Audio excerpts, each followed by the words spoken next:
Via aesthetic works, it recovers the reticular structure that stretched across the whole of the universe before the dissociation of magical thought. While technical thought is made up of schemas, of figural elements without ground reality, and religious thought is made up of ground qualities and forces without figural structures, aesthetic thought combines figural structures and ground qualities. Instead of representing elementary functions like technical thought or the functions of totality, like religious thought, it holds elements and totality as well as figure and ground by way of analogical relation. The aesthetic reticulation of the world is a network of analogies. So so here we see the role of aesthetic thought as the reunification of what was separated out into the technical and the religious modes of existence. So there's a sort of recovery of that unity that existed at the level of the magical mode of existence. And so the aesthetic world or the aesthetic mode of existence has a similar structure, which he describes as reticulation. So it's made up of a network structure in the same way that magical thought was structured in a network of key points. But so this is a network not of key points, but of works. So a work of art, through its perfection, points beyond itself towards other works of art, and these works of art form a network. So this again is sort of building on what we saw last time. Just that function of aesthetic thought as reunifying what was split out of magical thought.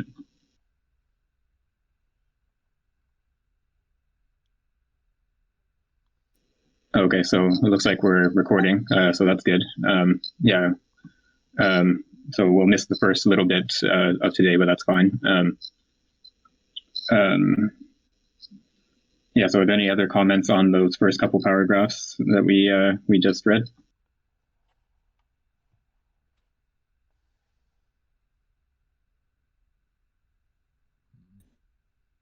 This analogy business seems to be important for the next 2 or 3 paragraphs as well.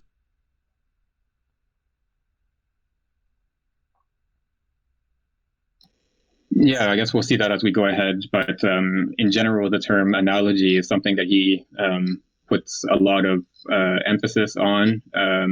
Like in the individuation book, he argues that what he describes as transductive thought is the sort of formalization of analogical reasoning, or it's what is valid about analogical reasoning. So transductive thinking is a thinking that that operates by the progressive structuring of a field. So again, it's always this analogy of the crystal forming in a supersaturated solution. So the crystal forms at the surface of the germ, and then it around the surface of the crystal, there's layers of crystallization progressively throughout the solution, and so he uses this as an image for a mode of thinking, this transductive thinking, and he characterizes that as being what is valid in analogical thought. So presumably this network of analogies that he describes here has to do with a similar form of transductive thinking and transductive mode of existence.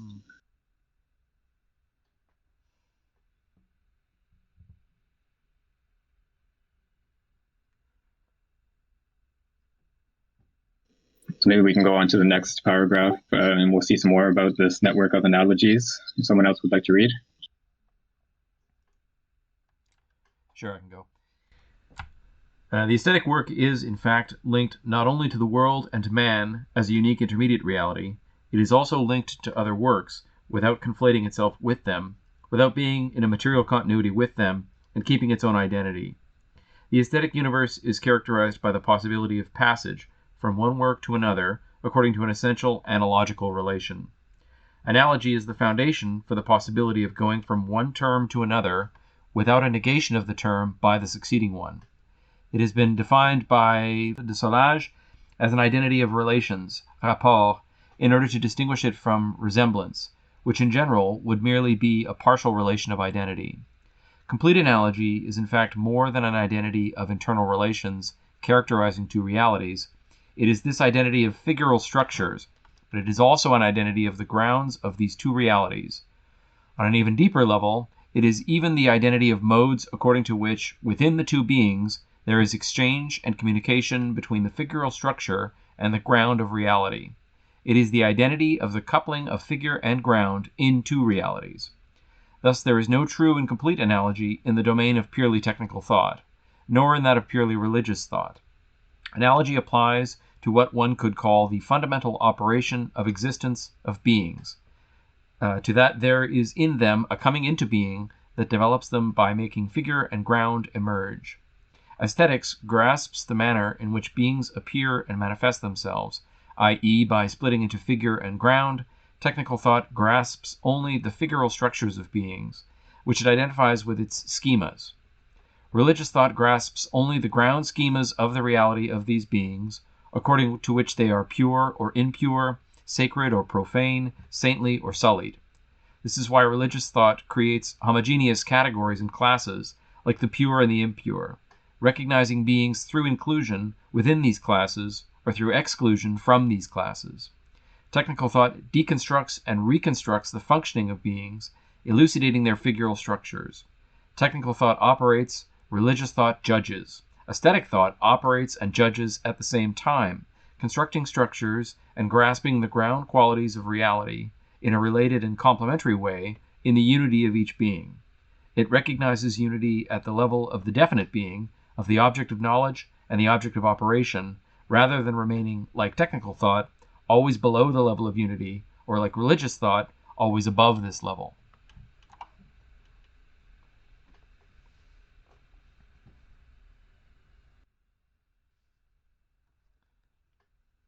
I feel like I could reread this passage for the rest of the day to try and figure it out. Yeah, there's a lot in here.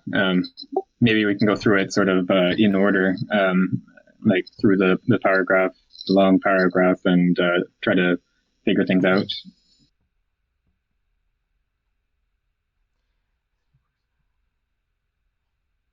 So the first bit about how the aesthetic work is linked to other works. This is building on what we saw in the last couple paragraphs before this about the aesthetic network in the aesthetic universe being structured as a network. So all of the different aesthetic works have reference to each other. They point towards each other, and that's what makes up the aesthetic universe. Is that network, the network of aesthetic works, and the sort of structuring relationship in that network is what he described here as analogy. And then, so he goes on to characterize analogy in more detail.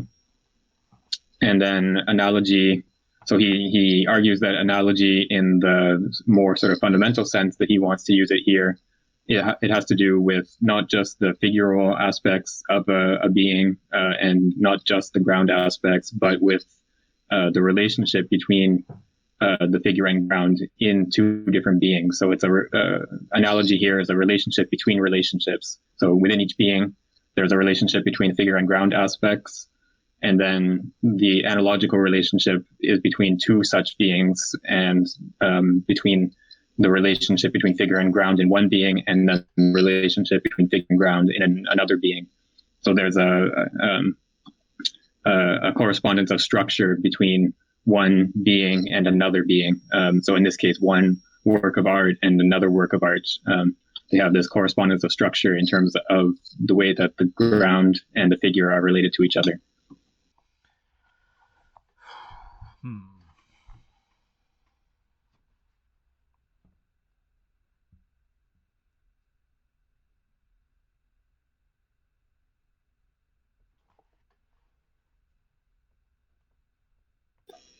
And it's noteworthy here also that he distinguishes analogy from resemblance. So a resemblance is just a sort of partial identity.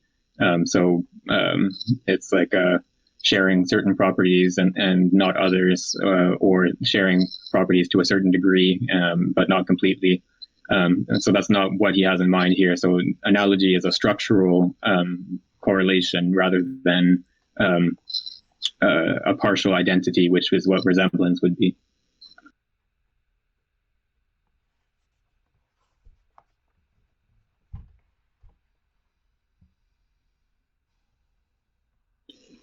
And then, so in the next bit of the paragraph, so because analogy has to do with both the figure and the ground aspect of a being or of a pair of beings, because of that, it means that there's no such thing as analogy, properly speaking, purely in the realm of the technical or in the realm of the religious, because the technical sphere has to do only with the figural side of beings. With these schemas, as he describes them, so that they grasp the figural side of a being, and then the religious mode of existence or mode of thought grasps only the ground side of being. So either one of them is incapable of producing an analogy in the proper sense, in the complete sense that he's using it here. So that means that only at the level of aesthetics can you have analogy, properly speaking, because aesthetics grasp both the figure and the ground.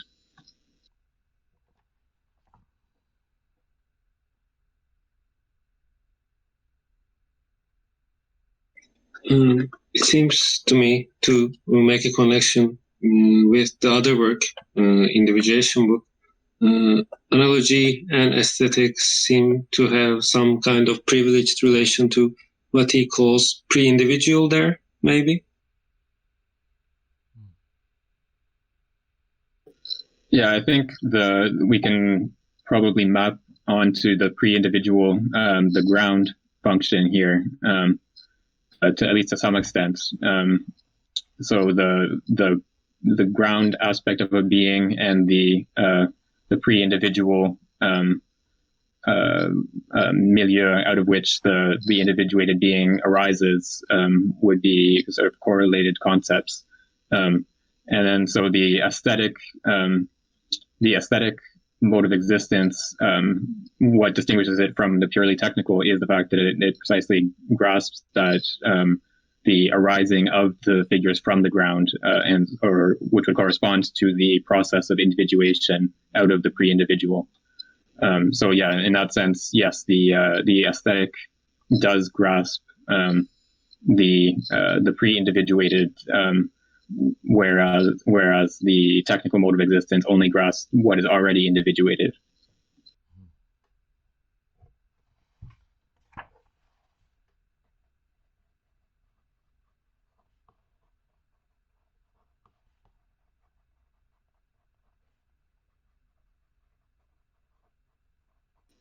And so the next little bit in this paragraph has to do with the what you can call the cognitive operations or the modes of thought that are characteristic of the technical sphere and the religious sphere. So the technical sphere has schemas, which corresponds to the figural aspect of beings. And it operates. Technical thought operates using schemas, whereas the religious sphere has to do with judgments, and it doesn't have schemas. It has categories and classes. So it judges something to be pure or impure or sacred or sullied, as he puts it here, sacred or profane, saintly or sullied. Technical thought operates using schemas, and religious thought judges using categories. Those are the sets of concepts that correspond in the sphere of cognitive operations or cognitive processes to each of those categories. And then aesthetic thinking both operates and judges at the same time. So it does both of the things that the technical and the religious modes of thought already do.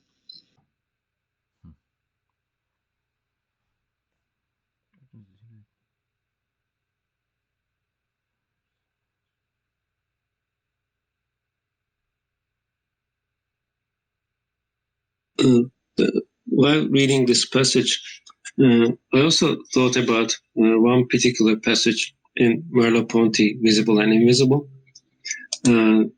because I think it has a similar quality of going to the bottom of in the ontological sense and associating aesthetics with a sort of ontological access. Well, he says, Merleau-Ponty, in that passage, I quote, "Being is what requires creation of us for us to experience it." Creation of us to experience it. So I think in Simondon's passage, it would be the equivalent of something like aesthetics linking to a coming into being, or the thing out of figure and ground. Anyway, something like that. Yeah, I think that's right. Merleau-Ponty is a sort of a source, Simondon studied with him. I think there are relations between their thought, but, as usual, Simondon doesn't cite his sources very much, so it's hard to know for sure in any particular place whether he's thinking of something from Merleau-Ponty. I think that expresses the passage you cited.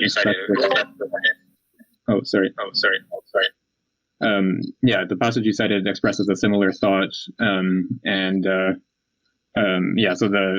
the coming into being of an entity here is understood as the formation of the figural out of the ground, and that relation, that operation from the ground to the figural, is what he describes as the fundamental operation of existence.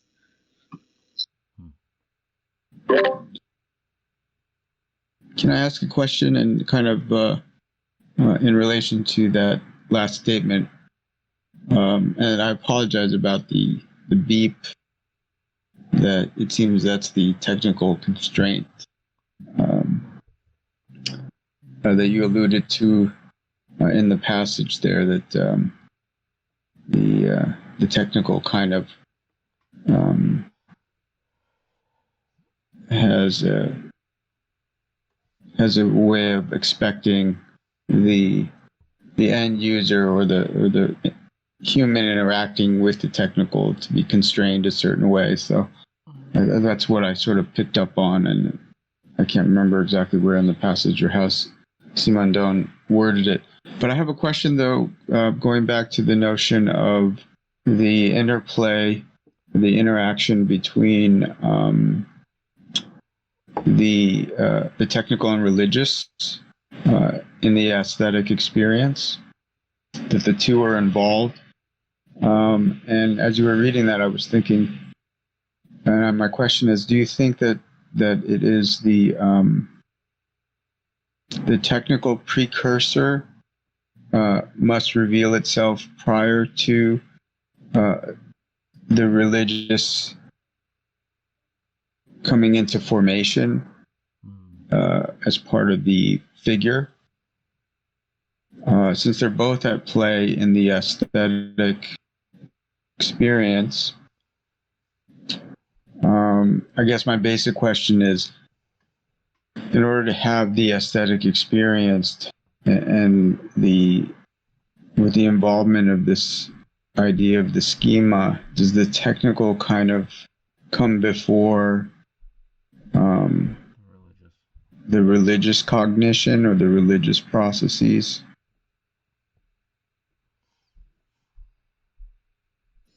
Yeah, that's a good point. Oh, yeah, sorry. You have to mute when you're not talking so that we don't get that echo, unfortunately. So I think it's a good question. I'm not sure if you've read other parts of the book, but what we saw a few weeks ago was that arising of the technical and the religious mode of existence as so Simondon describes it as a split. So we start with the sort of basic form of human existence is a magical relationship with the world. So it's it precedes the split into figure and ground or into subject and object. And so the magical universe is structured by these key points in space and time. So it can be like a mountain peak or a certain festival that occurs at a certain time of year or something like that. And then this magical mode of existence splits into the technical and the religious. And so the technical mode of existence constitutes the figural aspect of the magical mode of existence. And then the religious mode of existence constitutes the ground aspect of the magical mode of existence. So there's a split into figure and ground, or into technical and religious. So they both arise at the same time. So the technical and the religious arise together, or out of that same split. So there's no priority in terms of the sort of genetic process that he's outlining in this anthropology in this part of the book. So the technical and the religious are have the same. They appear at the same level of the Genesis. If you look in the chat, if you scroll up a little bit, you should see there's a diagram of the process of the split, the different splits and then reunifications that constitute his genetic anthropology. And then so you'll see on that diagram that the technical and the religious are at the same level. And then the aesthetic is the following level, which is a reunification of that split.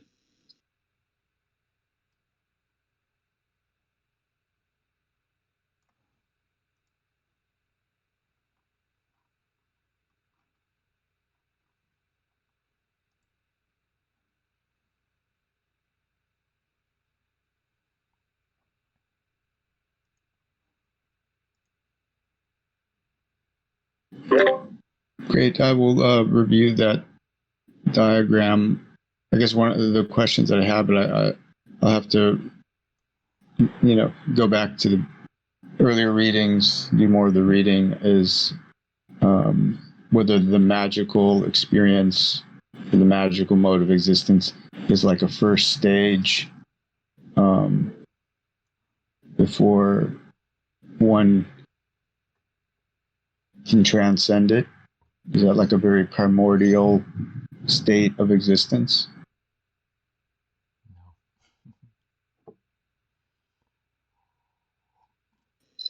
Yeah, that's I think that's right. The magical mode of existence is the sort of he describes it as a primitive unity, or a primordial mode of existence. So this is the first stage in this genetic anthropology that he outlines. So it's an anthropology. So it's a characterization of what it is to be a human being, but it lays out different modes of existence through this genesis, through which the different modes of existence come into being. And then so the magical mode of existence is the fundamental or primordial unity. And then it's out of that fundamental unity that other modes of existence are split out and then reunified. So that's the sort of big picture of what he's doing in this third part of the book.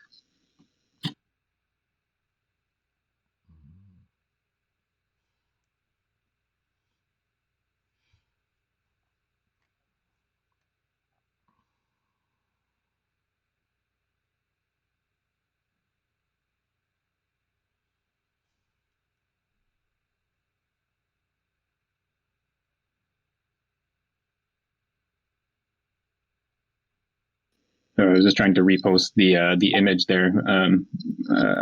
I wasn't able to copy it, but maybe someone else could just scroll up in the chat and then repost the image of the schema.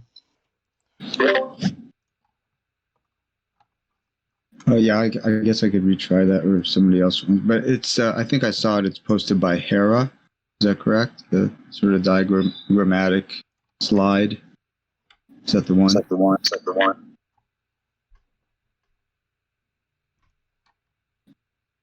Yeah, there's a better Hera posted it, and then someone else posted a better one, which Leith Mason just reposted at the bottom there. So it should be the latest message in the chat, if you can see that. Yeah, so we start with the magical mode of existence, and then it splits into religion and technics. And then aesthetic thought is the reunification of religion and technics, a secondary reunification. So it's sort of recapturing that magical unity, but at a higher level with a different form of, or a increased structuring. So that's where we're at right now. So some of the other parts we haven't seen yet. Some of the other modes of existence that are listed on there. We'll get to them as we continue with the process of Genesis throughout this part of the book.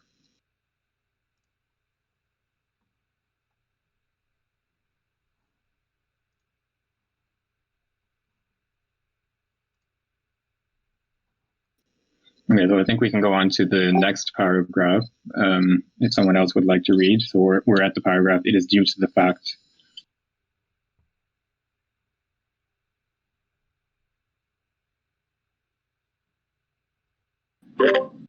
I can read.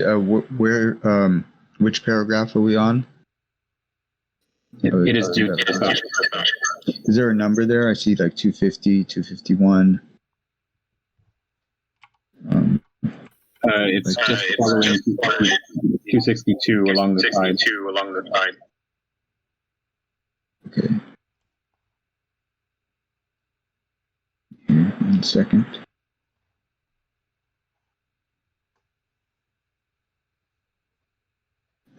Okay. It is due to the fact that it respects the unity of definite beings that aesthetic thought has analogy as its fundamental structure.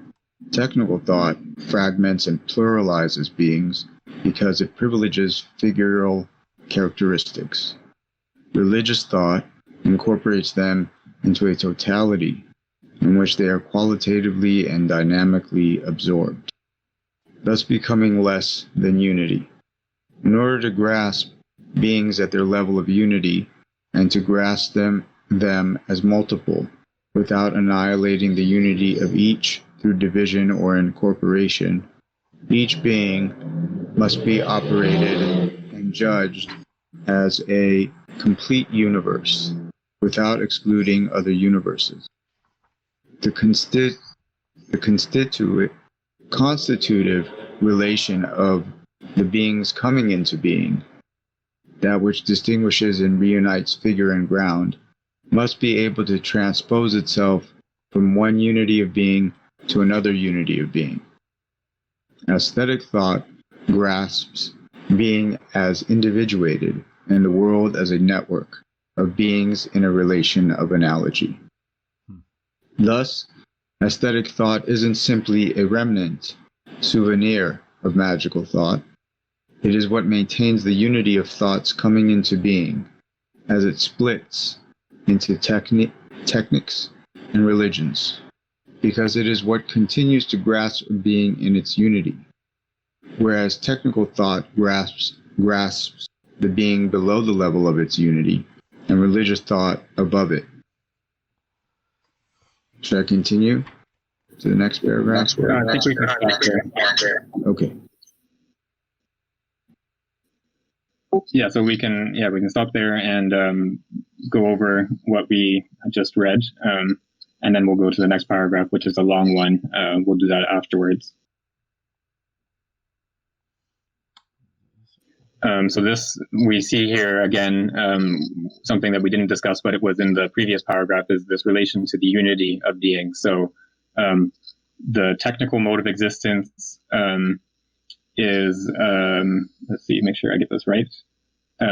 Technical thought grasps the being below the level of its unity. So it decomposes a being into different schemas of operation. Whereas the religious mode of existence or religious thought grasps a being from above the level of unity. So religion, it always has to do with totality, or a totality in which various beings are inserted. and so it's above the level of unity. Whereas the aesthetic mode of thought grasps a being at the level of the unity. So it grasps an individuated being as a process of individuation, and at that level of the individuated unity.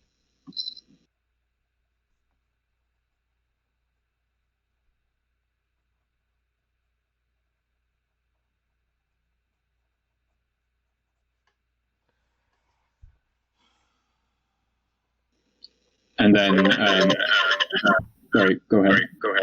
Yeah, just a quick question. What to make of that statement towards the end there where he says, aesthetic thought grasps beings as individuated and the world as a network of beings in a relation of analogy?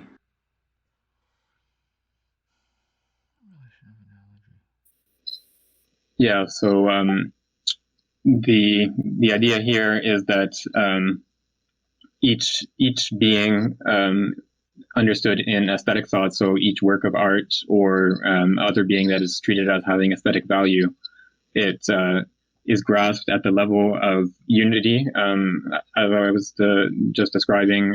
So it's as opposed to the technical thought, which grasps it below the level of unity, or religious thought that grasps it above the level of unity.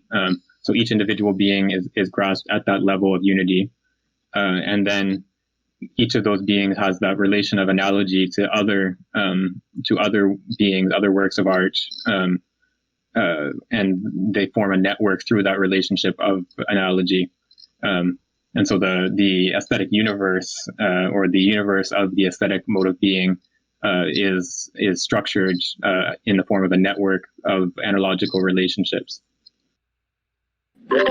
Okay, so the problem I have with the use there of analogy is that although I'm in agreement with, like, let's say, the notion of the relations of, let's say, these objects of art, I'm thinking, for example, the dialogue is another metaphor. It seems that analogy here is a concept that he builds out of significance, but I'm not sure it really encapsulates well this relation, because the relation between buildings, for example, architects or artists who are situated in such a way that forces them to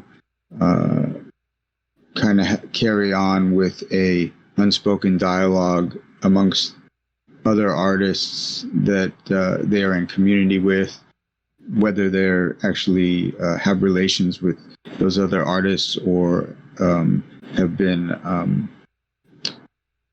in contact with their works. I think that these relations are more kind of semiotic or maybe even dialogical, like there's a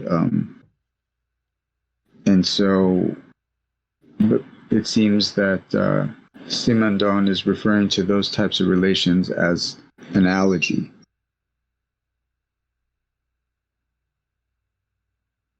Yeah, I think I mean, I think I get what you're saying about understanding the relationship between different artists as a dialogical relationship, or as something that has a linguistic structure, which is a structure through semiotic or linguistic terms. I think the reason why Simondon would not want to have that type of relationship be the sort of structuring relationship of the aesthetic universe is that that sort of presupposes the subject, or not maybe not the subject, but the artist as a being that is capable of communication and the use of signs and so on. So that would be a relationship between artists as people that have properties or capabilities of using signs and using language. But what he wants to look at is not the relationship between artists, but the relationship between works of art.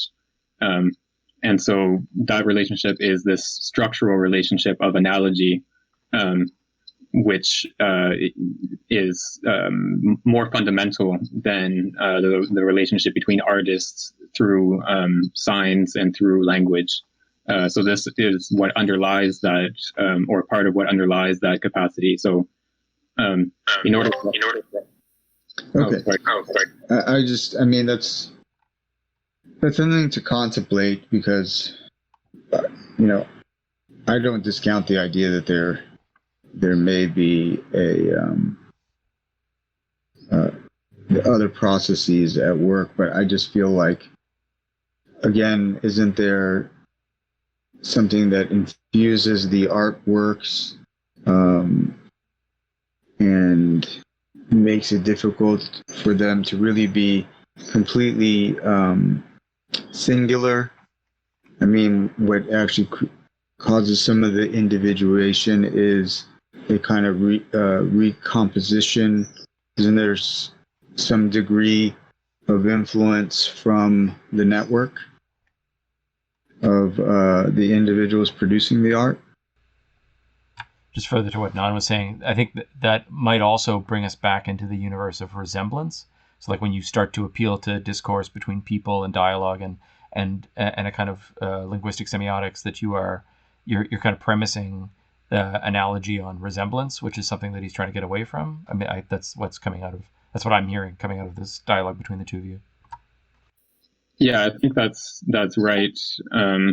And I think also one reason why we might not want to understand the structure of the aesthetic universe on the terms of dialogue or communication or something like that is that we can appreciate an aesthetic work even if we have no idea who produced it. So what I'm thinking of is, for example, cave paintings. There are cave paintings that are 30,000 years old in different parts of the world, and you can still appreciate the beauty and the aesthetic properties of these paintings, even though we have no idea. The person who made those paintings, of course, didn't sign their name, or they're not sort of recorded in history because there was no history in recorded sense at that time. But we can still appreciate the aesthetic value of those works despite their anonymity, and we can still. You can still make connections between those works and other works in structural terms, in terms of how the figure is related to the ground and how different forms are related to each other and so on. You can still make those structural analogical connections with other works of art, even though we have no idea who produced those works. So I would say that I think what Simondon is getting at here is that that analogical or structural relationship between works is more fundamental than the dialogical relationship between artists.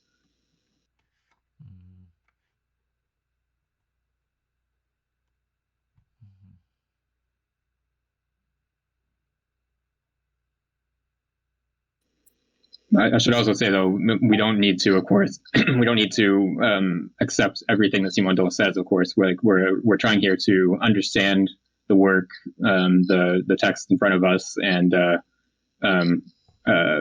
understand his thought in its own terms. We can, of course, disagree with something that he says. So it's possible that maybe you can make an argument that the dialogical relationship is more fundamental than the analogical relationship. That would be an interesting argument to make, but it would be something sort of going beyond the text. So it would be setting yourself in opposition to the text that we're reading. But that would be another enterprise of thought. Very diplomatic.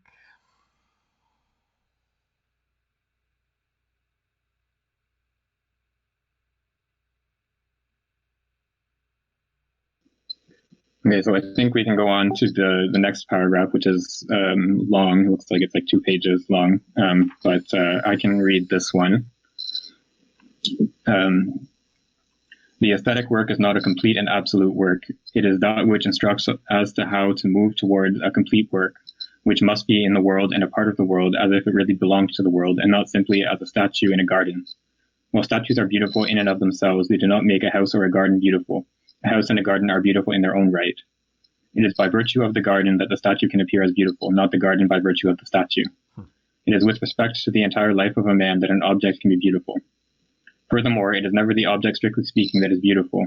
It is the encounter which takes place about the object between a real aspect of the world and a human gesture. Hence, it is possible for there to be no aesthetic object defined as aesthetic without nevertheless excluding the aesthetic feeling. The aesthetic object is in fact a mixture. It calls upon a certain human gesture, and furthermore contains an element of reality that, in order to satisfy this gesture and correspond to it, becomes the basis of this gesture, to which this gesture applies itself and in which it accomplishes itself. An aesthetic object that would be nothing more than objectively complementary relations would be nothing. Lines would fail to be harmonious if they were not pure relations. A separate objectivity of number and measure does not constitute beauty. A perfect circle is not beautiful insofar as it is a circle, but a certain curve can be beautiful even if it might be very difficult to find its mathematical formula. A line etching representing a temple with very precise proportions merely relays an impression of boredom and stiffness, but the temple itself, worn by time and half crumbled, is more beautiful than the impeccable model of its erudite restoration. For the aesthetic object is not strictly speaking an object. It is also partially the depositary of a certain number of appeal aspects, which are subject reality, gesture, waiting for the object of reality in which this gesture can exert and fulfill itself.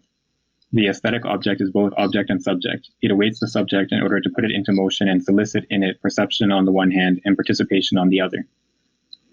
Participation consists of gestures, and perception gives these gestures a basis in objective reality.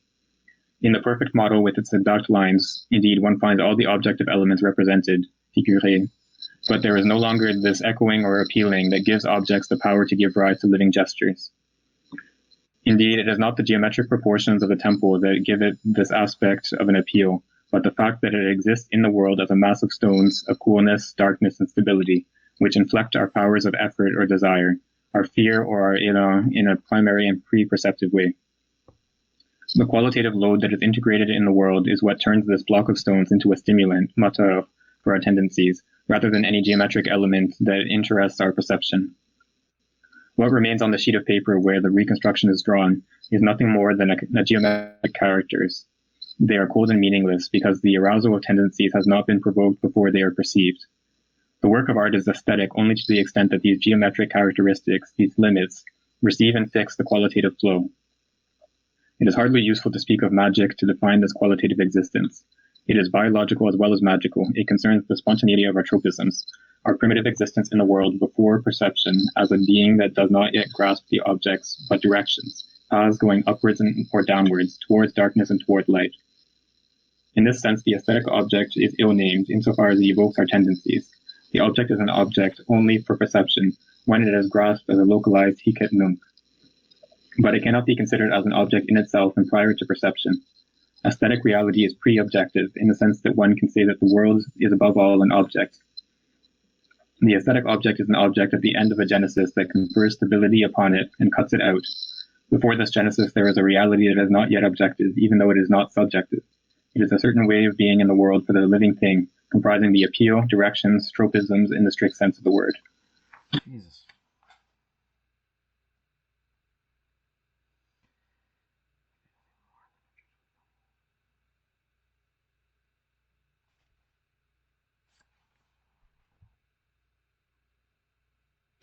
Yeah, so that was a very long paragraph, which again has a lot in it. So maybe we can go through it in order again, just going through sort of as it progresses.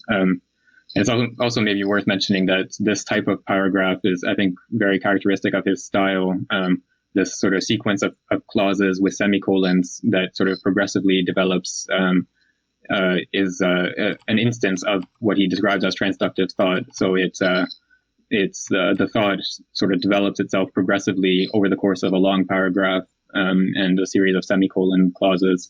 So yeah, this stylistic characteristic of his work is reflective of the mode of thought that he's arguing for as well.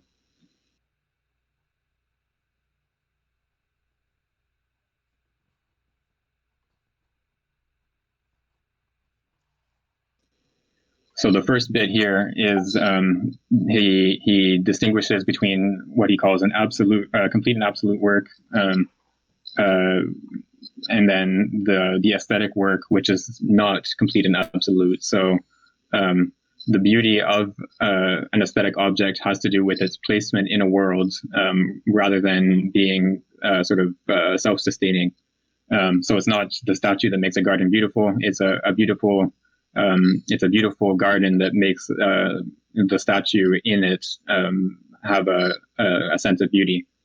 So yeah, so and as he puts it, it's not the object, strictly speaking, that is beautiful. It is the encounter which takes place about the object between a real aspect of the world and a human gesture. So it's not this.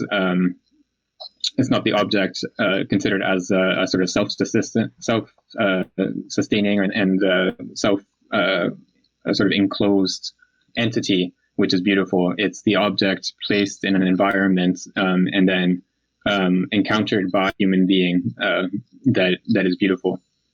And so he develops further this idea of the gesture, which I think has to do with tropism, as he describes it there. So tropism is a term borrowed from animal psychology.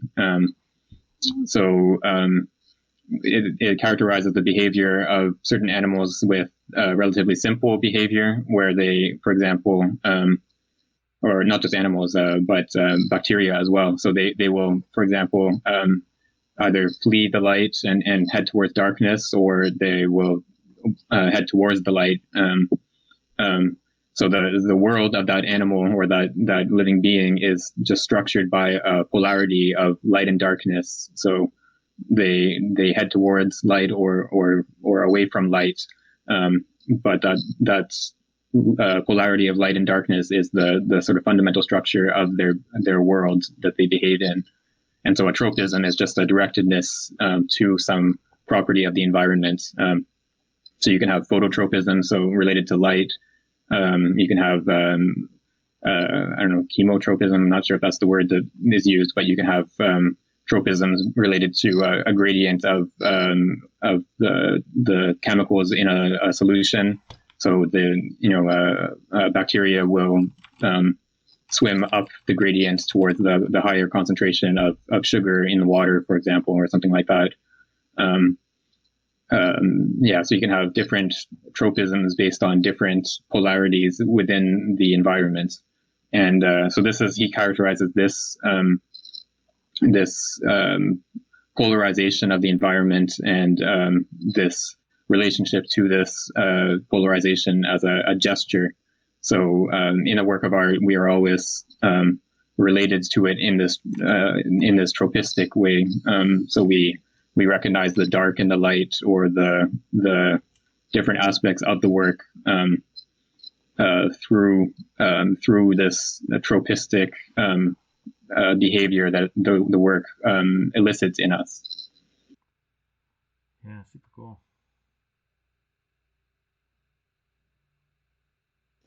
Right, and Liz Mason just posted in the chat a link about tropism in plants, which again, they can respond to light or gravity and chemical concentrations of chemicals in the soil, or etc. So we usually tend to think of plants as having behavior, but they do respond to their environment in adaptive ways, which is basically what we can describe as behavior.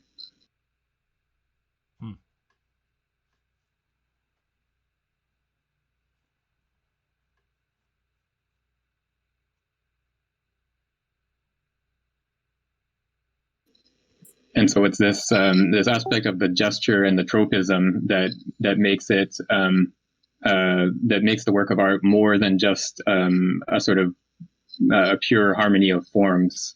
So as he describes it, a drawing of a temple in its sort of perfection and geometrical perfection and completion is not necessarily beautiful. Compared to the real temple, which may be partly ruined, maybe parts of it have fallen down or whatever. But by its the fact that it's structured in relation to human behavior and that human gesture. When there are areas of the temple that will be shaded and cool, and other areas that will be in the bright sunlight. So that relationship to the human gesture is what makes the temple beautiful, rather than just the pure geometrical form of the temple.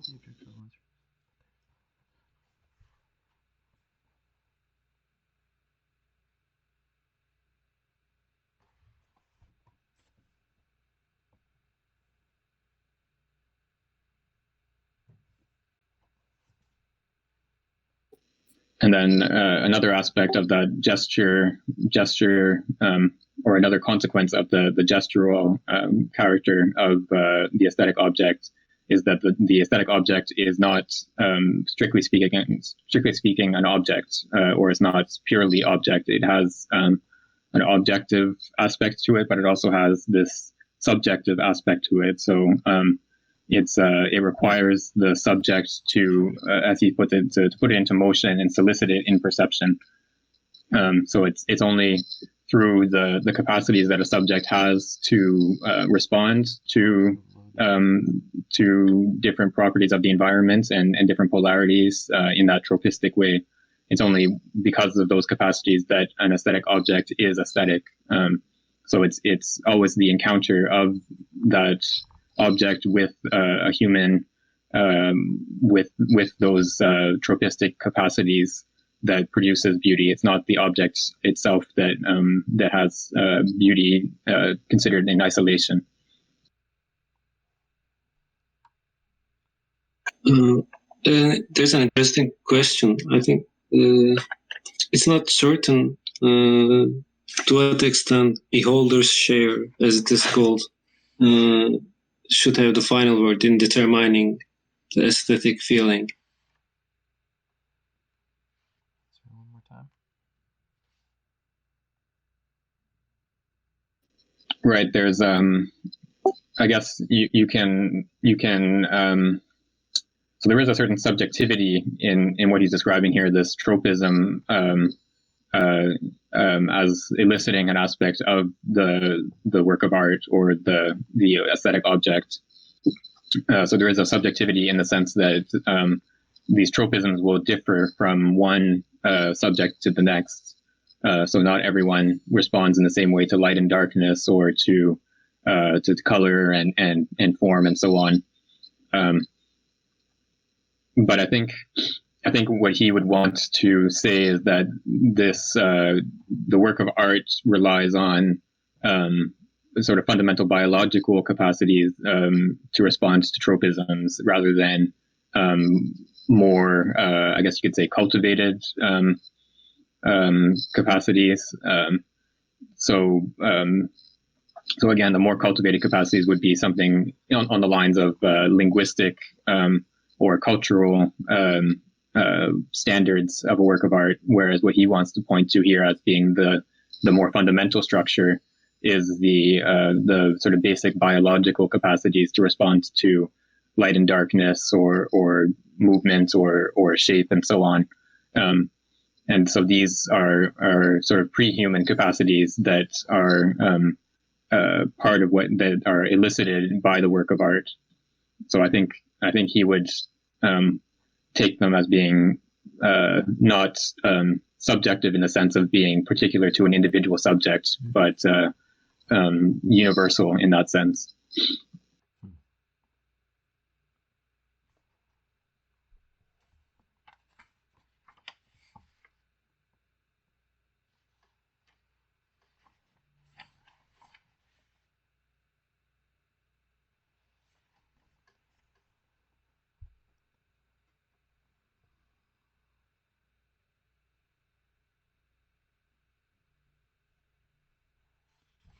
And this aspect of the work of art, I think we can also make connections to ecological psychology and the concept of affordances,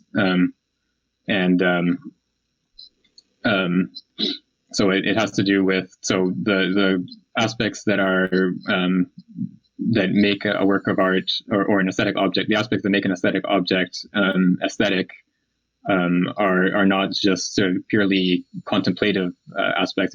They're not just geometrical properties of the aesthetic object, but they're properties that elicit a gesture or an action on the part of the human being.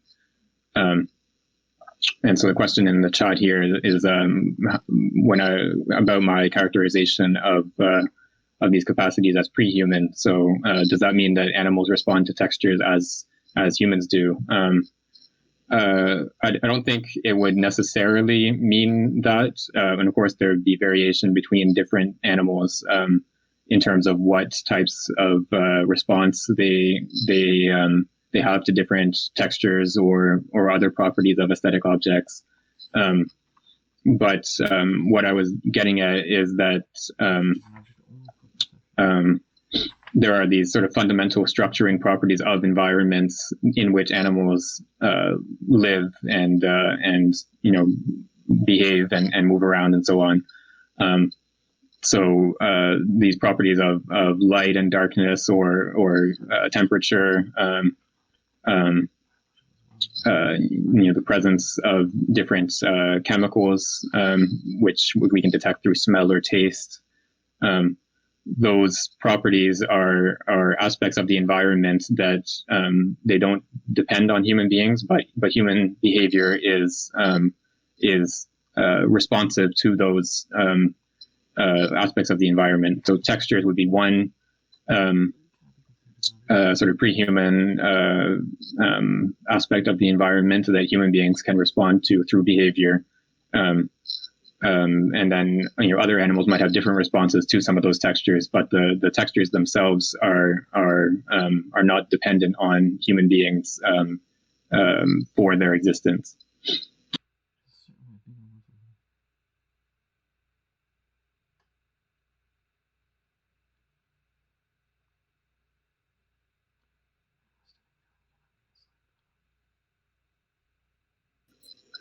Right. So the question again is, is humans responding to textures pre-human? So an example would be seeing paint coming off the painting. Is that non-linguistic or something like that? So I would say, or I think what Simondon would is arguing here is that the sort of fundamental capacity to appreciate a painting or a work of art in general has to do with having these pre-human or these tropistic relationships to aspects of an environment. So it's only because we can orient ourselves towards light and darkness, for example, that we can respond to the texture of a painting and seeing the paints rising above the surface and have an appreciation for that texture. So the fundamental relationship to that texture is through this capacity to respond to light and darkness, for example, rather than a sort of intellectual capacity to appreciate forms in 3 dimensions or something like that. So it's through that gestural relationship to reality, to external entities that that's the sort of fundamental way of seeing or of grasping an aesthetic object. And then so something like a linguistic appreciation or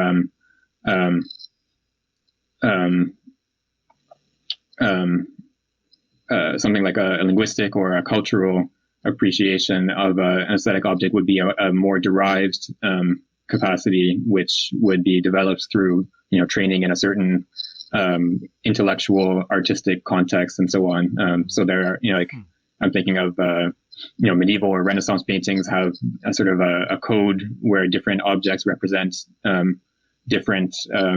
Like it might represent that the person in the portrait is a powerful person or something like that. So some of these things are derived capacities that you have to be trained in a certain tradition to be able to appreciate. But the more fundamental capacity to appreciate aesthetic objects has to do with these tropisms.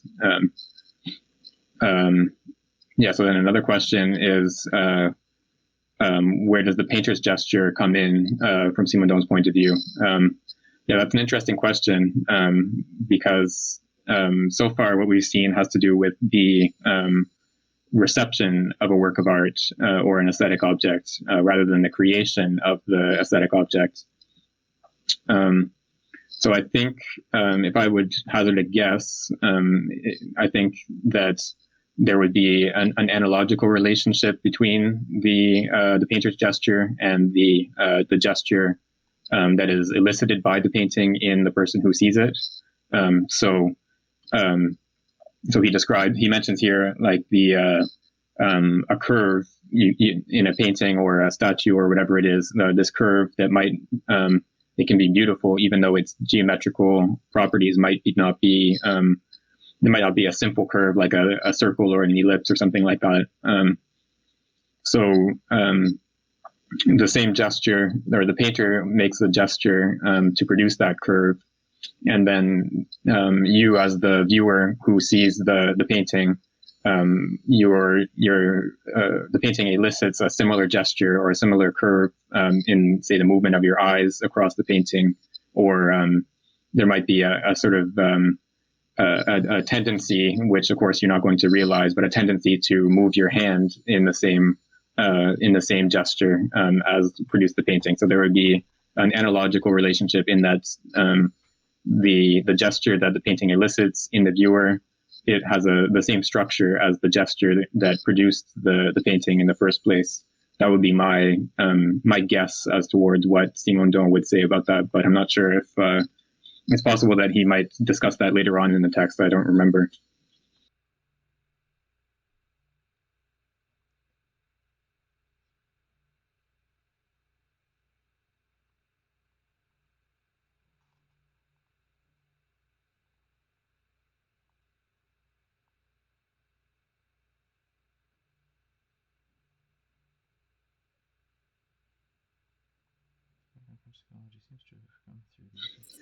Yes, I started describing the concept of affordances, but then I sort of went on a different track. But I think this is related to what he's describing here. So affordances in ecological psychology are properties of objects in relation to potential actions. So like a chair has the property of being something you can sit on, or a surface has the property of being something you can walk on, or so on. So these are affordances, and ecological psychology, the work of James Gibson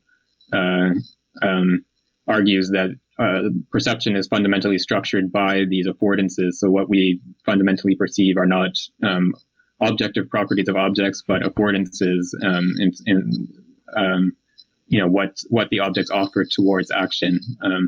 And I think this is a similar concept to what Simondon is developing here. And so he's arguing that our fundamental appreciation of aesthetic objects is not through sort of a pure contemplation or a passive perception, but through our relationship between the object and a gesture that it elicits or that it could elicit. So this potential gesture is the fundamental relationship of receiving an aesthetic object rather than a purely passive reception.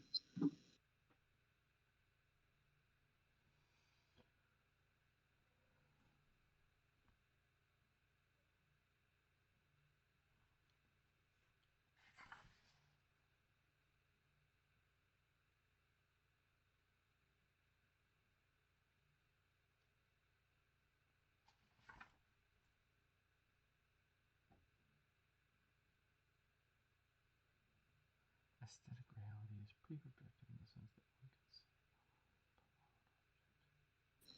can see. Oh, so Berke had to leave, so that's okay. I think we can continue for a little bit and then maybe end a little bit early today because I have another group right after this one. So I'd like to have a little bit of time to get something to eat in between.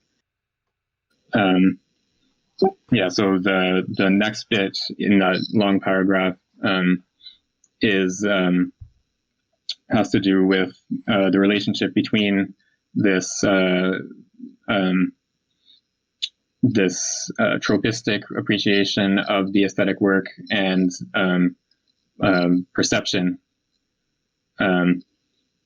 So there's this yeah, so perception, as Simondon using the term here, perception is a passive reception of the figural properties of an object or geometrical properties of an object.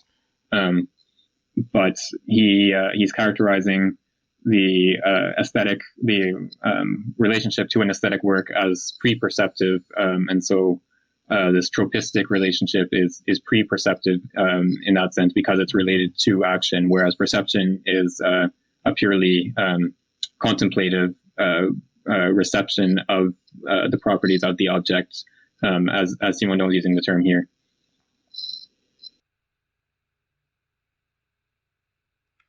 Genesis, there is a reality that is not objective, even though it is not.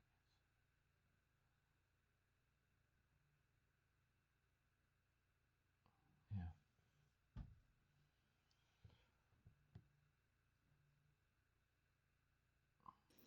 Okay, so I think we can continue to the next paragraph then, if someone else would like to read. So we're at real aesthetic feeling. Okay, I can read. Real aesthetic feeling cannot be enslaved to an object. The construction of an aesthetic object is nothing more than a necessarily vain effort to recover the magic that has been forgotten. The true aesthetic function cannot be magical. It can only functionally be a memory and a reenacting of magic. It is a magic going backward, a magic in reverse, whereas the initial magic is that through which the universe reticulates into singular points and singular moments. Art is that through which a new reticulation emerges from out of science, morals, mysticism, and ritual, and as a consequence of this new reticulation, there is the emergence of a real universe, in which the effort, which had been separated from itself, and which arose from the internal disjunction that technics and religion underwent, comes to completion, and as a consequence of these two expressions of magic, the initial effort of the structuration of the universe. Art reconstitutes the universe, or rather reconstitutes a universe, whereas magic starts from a universe in order to establish an already differentiated structure that carves the universe into domains charged with sense and power. Art aims at a universe on the basis of human effort and reconstitutes a unity. Art is thus the counterpart of magic, but it cannot entirely be this counterpart until after the two successive disjunctions. Poof.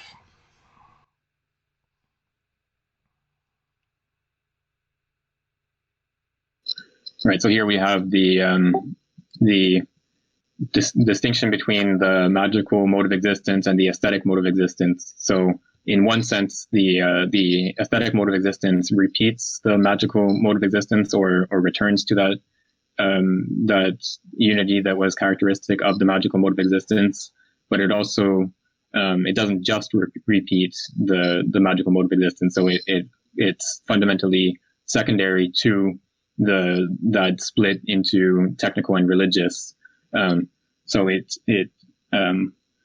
the difference has to do with the you could say the direction of the mode of thinking. So whereas in the magical mode of existence, the unity is presupposed, and then the split arises out of it. In the aesthetic mode of existence, the split is presupposed. The split into figure and ground or subject and object is already presupposed, and then the aesthetic mode of thinking works to reunite those split aspects. So there's a difference in direction of the way that the mode of thought works between magic and aesthetics.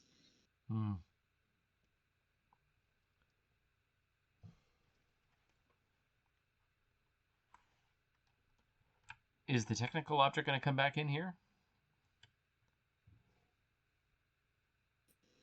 We do see more about the technical object later on. I think it might be the next section in relationship to science. We haven't seen that relationship yet, which is another part of that genesis that is in the graph there.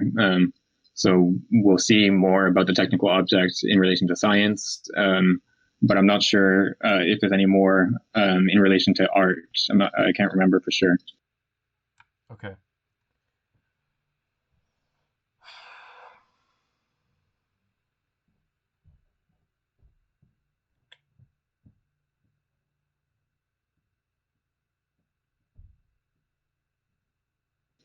Yeah, this is a long section where we still have another 6 pages in this section.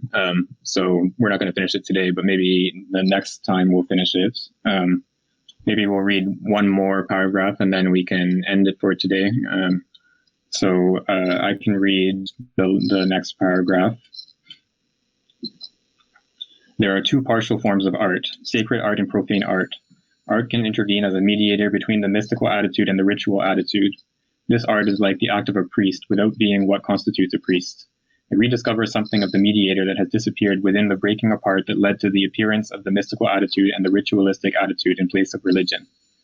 Sacred art is at once gesture and reality, object and subject, because it is at once the aesthetic attitude and the work.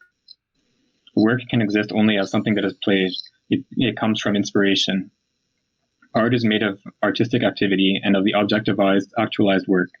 In this sense, there is mediation because there is celebration. I'll just continue in the next short paragraph as well. In the same way, profane art installs its object, namely the result of the artistic work, between theoretical knowledge and moral exigency. The beautiful is an intermediary between the true and the good, if one wishes to return to eclectic terminology. Like the tool, the aesthetic object is an intermediary between objective structures and the subjective world. It is the mediator between knowledge and will. The aesthetic object concentrates and expresses aspects of both knowledge and will. Aesthetic expression and creation are at once knowledge and act. The aesthetic act comes to fulfillment, like knowledge, within itself, but aesthetic knowledge is mythical. It harbors a power of action. The aesthetic object is the result of an operation that is intermediary between knowledge and action.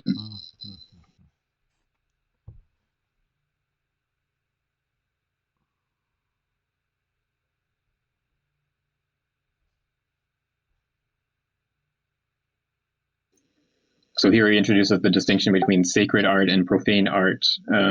So sacred art would be art that has to do with the religious mode of existence, and then profane art, I suppose, would have to do with the technical mode of existence. So these are the sort of 2 sides of art in relation to the 2 modes of existence that precede art, or precede the aesthetic. So in sacred art, it intervenes within religion, and it mediates between the mystical attitude and the ritual attitude. So the religious mode of existence would have these 2 aspects, this ritual aspect and the mystical aspect, and then the sacred artwork or sacred art would mediate between those 2 aspects.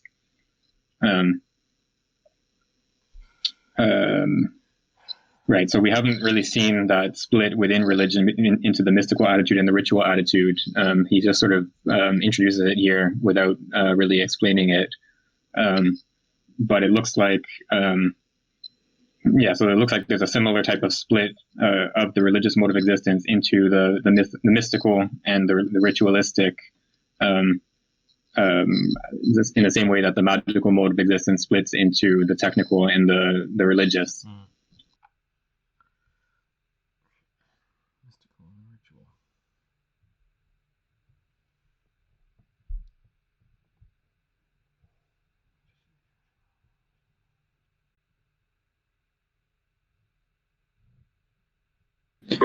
Now, is he splitting them in such a way that he's going to go and it sounds like he may have done this before, but contribute a lot of attribution or attributes to the splitting? He's splitting them for a reason, some sort of differentiation. Yeah, whatever. Right? It sounds like they might have. He's going to set out to talk about the different attributes of these separations.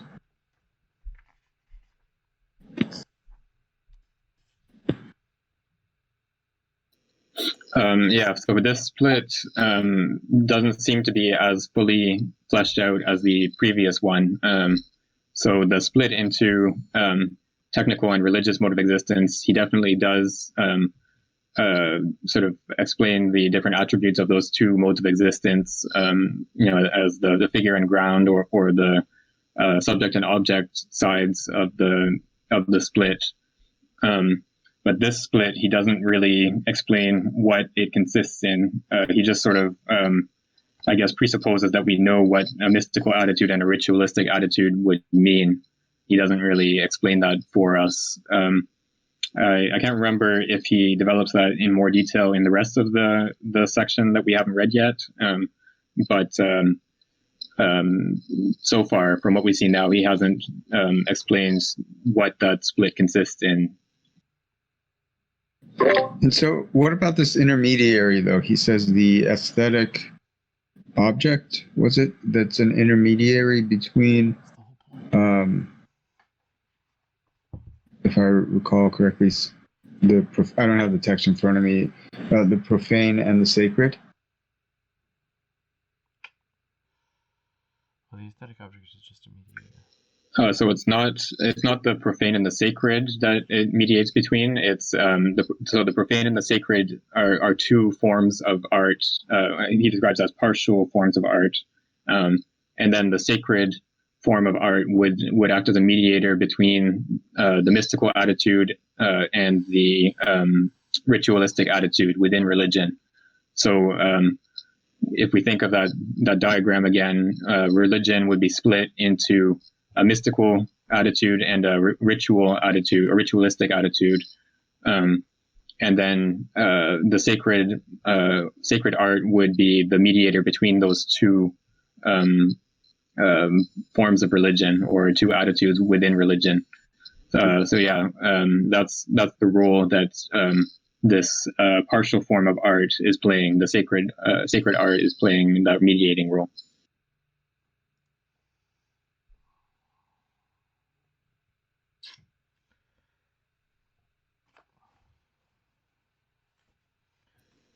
And then on the other side, we have profane art, which mediates between theoretical knowledge and moral exigency. So, as he puts it, the beautiful is an intermediary between the true and the good. I guess this would have to do with the creation of an aesthetic object as so profane art here, meaning art that is not sacred. So I guess we can think of, for example, Renaissance painting introduces the art of perspective, which is a sort of geometrical construction of a painting. So it sort of builds on a theoretical knowledge of perspective and the geometrical properties of linear perspective. And then I'm not really clear on what exactly moral exigency has to do with this here, but presumably there's some moral aspect of the work of art as well, or sort of moral aspect that is united with the theoretical aspect in the work of art. But I'm not really clear on how that is supposed to work.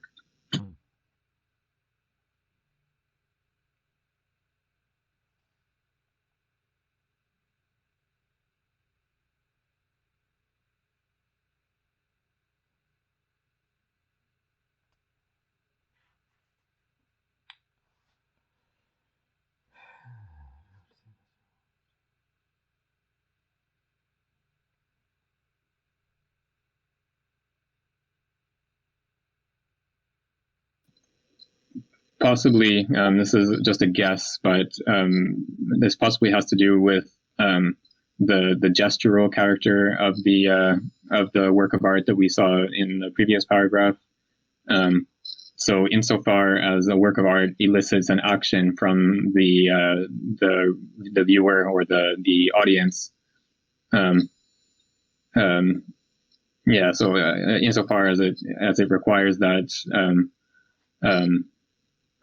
gesture or action from the audience, there would be a certain moral character or normative character to that work of art, given that the action is structured by norms of some kind. That's my guess.